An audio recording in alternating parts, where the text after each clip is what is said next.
मुंबई ठाणे परिसरात आजही मुसळधार पावसाचा अलर्ट. हवामान खात्यानं रेड अलर्ट केला जारी. गरज असेल तरच घराबाहेर पडण्याचं आवाहन.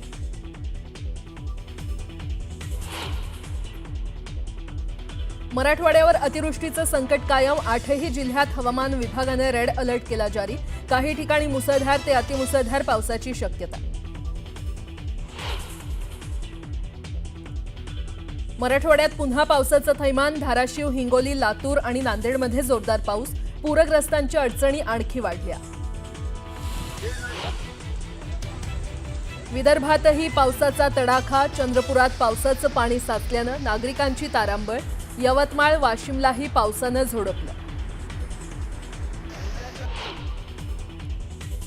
तामिळनाडूच्या करूरमध्ये अभिनेता विजय थलपतीच्या रॅलीत चेंगराचेंगरी.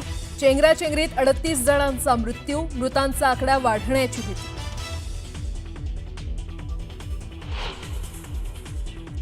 दीपक बोऱ्हाडेंशी मुख्यमंत्र्यांची फोनवरून चर्चा. धनगर समाजाला एसटी आरक्षण देण्याच्या मागणीसाठी बोऱ्हाडेंचं उपोषण सोडण्याची मुख्यमंत्र्यांची विनंती.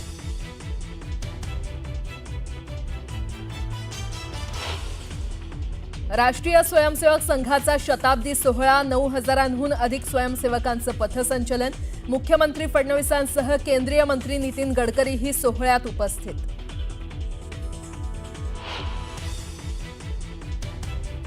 पंतप्रधान मोदींच्या मन की बात कार्यक्रमाचा आज 125वा एपिसोड. रेडिओ कार्यक्रमाच्या माध्यमातून पंतप्रधान मोदी मांडणार आपला विचार.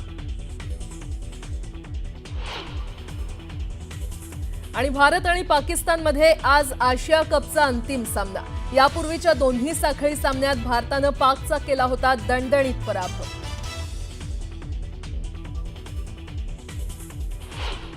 बातमीपत्रामध्ये आता पाहणार आहोत सकाळच्या महत्त्वाच्या 100 बातम्या अतिशय वेगवान स्वरूपात. सुरुवात करूयात.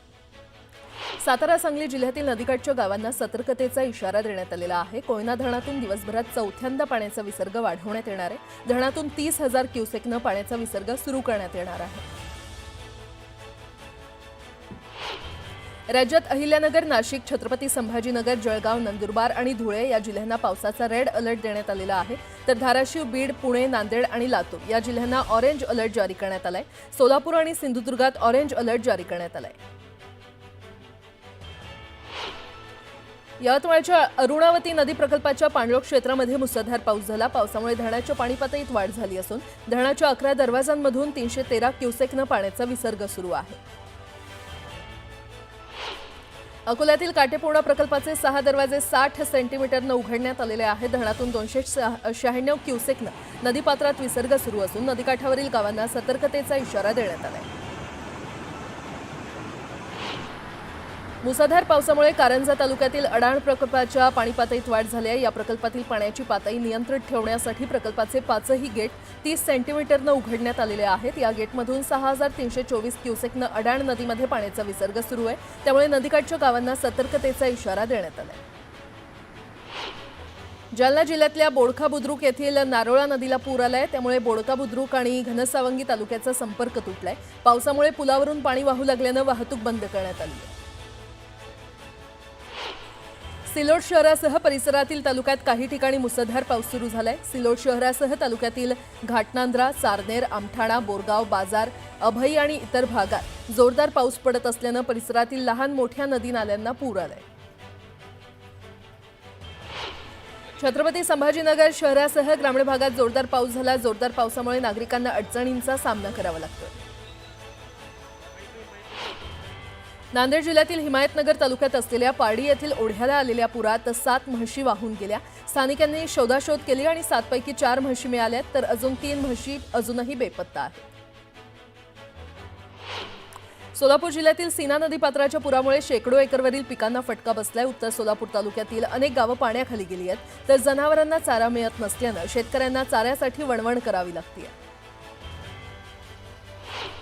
उत्तर सोलापूर तालुक्यातील अनेक गावांना पुराचा फटका बसलाय. पुरामुळे उत्तर सोलापुरातील शिवनी आणि तिरे गावाच्या सीमावर्ती भागातील आजी आजोबांचा संसार उघड्यावर पडलाय. 30 वर्षांपासूनचा संसार एका पुरानं विस्कळीत केलाय. माढा तालुक्यातील उंदरगाव भागात महापूर ओसरल्यावर परत एकदा पाऊस सुरू झालाय। महापुरात स्थलांतरित झालेल्या लोकांना सुरक्षित उंदरगाव येथील शाळेमध्ये ठेवण्यात आले गेल्या 4 दिवसांपासून आणि पुढील काही दिवस नागरिकांना इथेच राहावं लागणार आहे। सोलापूर जिल्ह्याला सीना नदीच्या पुरानं वेढा दिलाय। पुराच्या पाण्यातून अनेकांच्या घरात साप आढळून येत आहेत। दक्षिण सोलापूर तालुक्यातील वडकबाळ गावात साळींदर आढळून आलं, तर शुक्रवारी सर्पदंशानं सोलापुरात एका व्यक्तीचा मृत्यू झालाय। त्यामुळे प्रशासनाकडून नागरिकांना सतर्क राहण्याचा इशारा देण्यात आलाय। सिंधुदुर्ग जिल्ह्याला मुसळधार पावसानं झोडपून काढलंय, तर अरबी समुद्रात कमी दाबाचा पट्टा निर्माण झाल्यामुळे वादळी वाऱ्याची शक्यता आहे। त्यामुळे मच्छीमारांनी खोल समुद्रात मासेमारीसाठी जाऊ नये असा इशारा हवामान खात्यानं दिलाय। नांदेड जिल्ह्यात पहाटेपासून अतिमुसळधार पाऊस सुरू आहे। सर्वाधिक पाऊस लोहा तालुक्यात झाला। लोहा तालुक्यात 121 मिलीमीटर पाऊस झाला आणि त्यामुळे नदी नाले आणि ओढ्यांना पूर आला। वाहणाऱ्या पाण्याचा वेग अधिक असल्यानं नदी नाले आणि ओढ्यालगतची पिकं आणि शेतातील माती देखील वाहून गेली, त्यामुळे शेतकरी हतबल झालाय। नांदेड जिल्ह्यातील अर्धापूर तालुक्याला अतिवृष्टीचा तडाखा बसलाय। देगाव कुराडा गावाला पुराच्या पाण्यानं विळखा घातला। शेतातून दूध घराकडे जात असताना खरं तर आणत असताना गावकरी दोरीच्या मदतीनं दुधाची वाहतूक करत होते। नांदेड शहरात पहाटे अतिमुसळधार पाऊस झाला आणि त्यामुळे शहरात अनेक सखल भागात मोठ्या प्रमाणात पाणी साचले। या भागात अनेक नागरिक अडकून पडले, त्यांना बाहेर काढण्यासाठी महापालिकेच्या अग्निशमन दलाकडून बचाव कार्य सुरू आहे। धाराशिव जिल्ह्यातील कळंब तालुक्याला पावसानं झोडपून काढलं। पावसामुळे शेळका, धानोरा आणि मंगरुळ येथील शेतशिवारात पाणी साचले, त्यामुळे पिकं सडून जात आहेत। हिंगोली जिल्ह्यामध्ये मुसळधार पावसामुळे कयाधू नदीला पूर आलाय आणि या पुरामुळे शेकडो एकर शेती पाण्याखाली गेली आहे। कळमनुरी तालुक्यातील डोंगरगाव पूल या गावाच्या वस्तीत पुराचं पाणी शिरलंय। पावसामुळे हिंगोली जिल्ह्याच्या सीमेवरून वाहणाऱ्या पैनगंगा नदीला पूर आलाय। पुराचं पाणी कळमनुरी ते पुसद जाणाऱ्या महामार्गावरील पुलावरून वाहत आहे, त्यामुळे सकाळपासूनच या महामार्गावरची वाहतूक बंद झाली आहे। चंद्रपूर जिल्ह्यामध्ये मुसळधार पाऊस बरसतोय। जिल्ह्यामध्ये आतापर्यंत सरासरीच्या 116% अधिक पाऊस बरसलेला आहे आणि पावसामुळे शहरातील रस्ते जलमय झालेत, त्यामुळे विद्यार्थ्यांना शाळेत जाताना कसरत करावी लागते। तर आता उरली सुरली पिकं देखील पावसामुळे संकटात सापडली आहेत आणि त्यामुळे शेतकरी हवालदिल झालाय। बीड शहरातील धांडेनगर भागात रस्त्यावरून गुडघाभर पाण्यात पूरस्थिती निर्माण झाल्याची परिस्थिती आहे आणि नागरिकांना घराबाहेर पडणं देखील अवघड झालेलं आहे। सांगली शहरामध्ये पावसामुळे दैना उडालेली आहे। अनेक ठिकाणी घरांमध्ये या पावसाचं पाणी साचलंय। नागरिकांच्या घरात साहित्याचं मोठं नुकसान झालंय। यवतमाळच्या उमरखेड तालुक्याला पावसानं झोडपून काढलंय। पावसामुळे सुकळी गावातील शेतात पाणी साचलं असून शेतीला नदीचं स्वरूप आलंय आणि त्यामुळे पिकांचं मोठं नुकसान झालं असून शेतकऱ्यांची दयनीय अवस्था झाली आहे। यवतमाळ जिल्ह्यामध्ये मुसळधार पाऊस बरसतोय। पावसामुळे विडूल इथल्या नागरिकांच्या घरात पाणी शिरलंय, तर अनेक रस्ते हे जलमय झाले। नंदुरबार शहराला दमदार पावसानं झोडपून काढलंय। पावसामुळे सखल भागात पाणी साचले, त्यामुळे शहरातील जनजीवन विस्कळीत झाले। जळगाव विमानतळावर मुख्यमंत्री देवेंद्र फडणवीस यांनी नुकसानग्रस्त शेतकरी आणि नागरिकांची भेट घेतली। नुकसानग्रस्त शेतकरी आणि ग्रामस्थांनी मुख्यमंत्र्यांसमोर आपली व्यथा मांडली। तातडीनं नुकसान भरपाई आणि कर्जमाफी देण्याची मागणी यावेळी करण्यात आली। उद्धव ठाकरे यांनी परवा धाराशिव जिल्ह्यातील इटकूर गावच्या शिरसाट या पूरग्रस्त कुटुंबाला भेट देऊन सांत्वन केलं, तर काल या कुटुंबाला एकनाथ शिंदे यांच्या शिवसेनेनं थेट मदत केली। किराणा, चादर, सतरंजी, भांडी-कुंडी असं जीवनावश्यक वस्तूंचं किट शिरसाट कुटुंबाला भेट देण्यात आलं। नांदेड जिल्ह्यातील पूरग्रस्तांशी उपमुख्यमंत्री अजित पवार यांनी व्हिडिओ कॉलद्वारे संवाद साधला। पूरग्रस्तांचे संसार पुन्हा उभे करण्यासाठी सर्वस्व पणाला लावू असं आश्वासन अजित पवार यांनी पूरग्रस्तांना दिलं। अतिवृष्टीनं नुकसान झालेल्या शेतकऱ्यांच्या मदतीसाठी धाराशिवमधील इंडियन मेडिकल असोसिएशन मदतीला धावून आलंय। शेतकऱ्यांसाठी इंडियन मेडिकल असोसिएशननं पुढाकार घेतलाय। मुख्यमंत्री सहायता निधीला 1.5 लाख रुपयांची मदत केली। न्यूज 18 लोकमतनं देखील पूरग्रस्तांना मदत करण्याचं आवाहन केलं होतं। पूरग्रस्तांना वेळेवर मदत मिळत नसल्यानं कृषी मंत्र्यांनी सोलापूरच्या जिल्हाधिकाऱ्यांना झापलं। टेबलवर बसून काम करू नका म्हणत कृषी मंत्री भरणे यांनी सोलापूरच्या जिल्हाधिकाऱ्यांना सुनावलं। माढा तालुक्यात पाहणी करत अन्नधान्य आणि चारा देण्याच्या सूचना कृषी मंत्र्यांनी जिल्हाधिकाऱ्यांना दिल्या।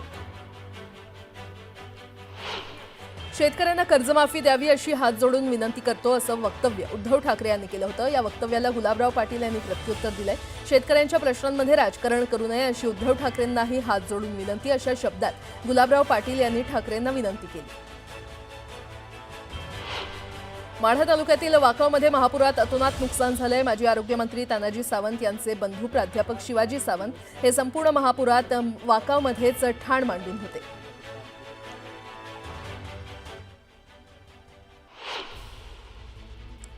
आता एक मोठी बातमी, आशिया कपच्या अंतिम सामन्यात भारत आणि पाकिस्तान आज पुन्हा आमनेसामने येणार आहेत। आशिया चषकाच्या जेतेपदासाठी दुबईत दोन्ही संघ पुन्हा एकदा भिडणार आहेत। भारतानं यापूर्वी पाकिस्तानला दोनदा पराभूत केलेला आहे। भारताच्या प्लेइंग 11 मध्ये अंतिम सामन्यासाठी बदल होण्याची दाट शक्यता आहे। यंदाच्या स्पर्धेत जरी हे दोन संघ तिसऱ्यांदा आमनेसामने येणार असले तरी आशिया कपच्या 41 वर्षांच्या इतिहासात मात्र पहिल्यांदाच हे दोन संघ अंतिम सामन्यात एकमेकांसमोर उभे ठाकले। या सामन्याला भावनिक आणि वादाची किनारही आहे। पहलगाम दहशतवादी हल्ल्यानंतर दोन्ही देशातील बिघडलेल्या संबंधांमुळे या स्पर्धेतील या दोन संघांच्या सामन्याला विरोध झाला होता। तसंच आतापर्यंत आशिया कप 2025 मध्ये झालेल्या दोन्ही संघांच्या सामन्यांमध्ये काही वादही झाले।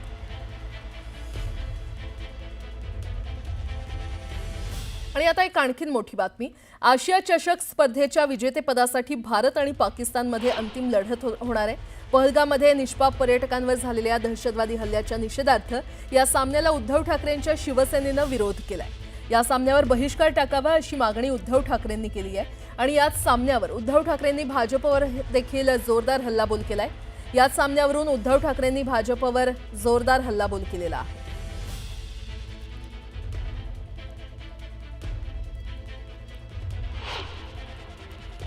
गेले दोन सामने, दुसरा सामना तर कधी झालं कोणालाच कळलेलं नाहीये। उद्याच्या सामन्यावरती सुद्धा सगळ्यांनी माझ्या मते जे जे देशभक्त आहेत त्यांनी बहिष्कार टाकावा।